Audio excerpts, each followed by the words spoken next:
So check this out. I'm going to get to this Dyson sphere in a sec, but this idea of resuscitating people and the idea of actually, here it is. This is from scroll.in, and it says the science of resurrecting the dead has a creepy history, right? And I was reading some of this. It's fascinating when you kind of go down some of these rabbit holes and find out what's actually going on with this. And this is the whole resuscitation thing, right? So in the old days, we're talking, a couple hundred years ago, this type of stuff, right?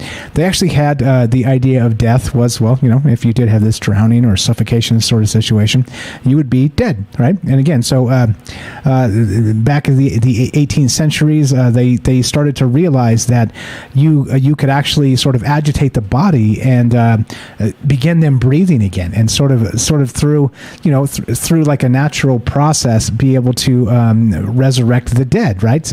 In specific terms for like the 18th century, right? Methods changed it right from the article here, but well into the 19th century. Resuscitative efforts were understood to require the stimulation of the body back into mechanical action. Humane societies often recommended warming up the drowning victim and attempting artificial breathing.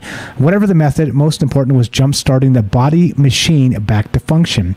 External stimulation, they said the rubbing and massaging practiced by little Roland's parents, this is a little boy that had drowned, was essential. And like I said, they sort of learned through trial and error that you could agitate the body of a drowning person and sort of reanimate that function, that motor function, back into the body.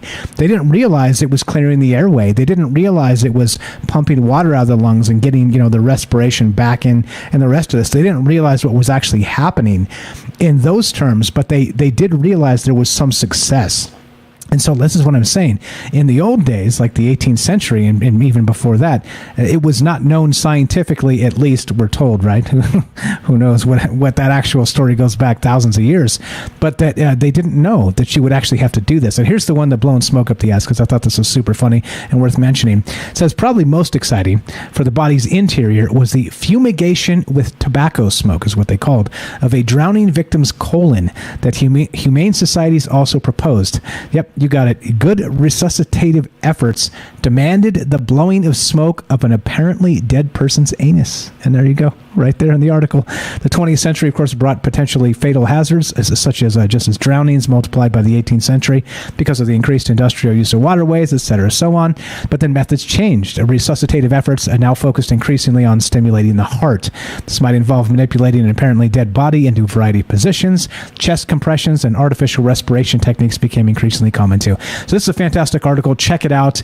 The science of resurrecting the dead has a creepy history, and that's what I'm talking about. Now this is a well done article, and this is definitely worth considering if you have some time to read.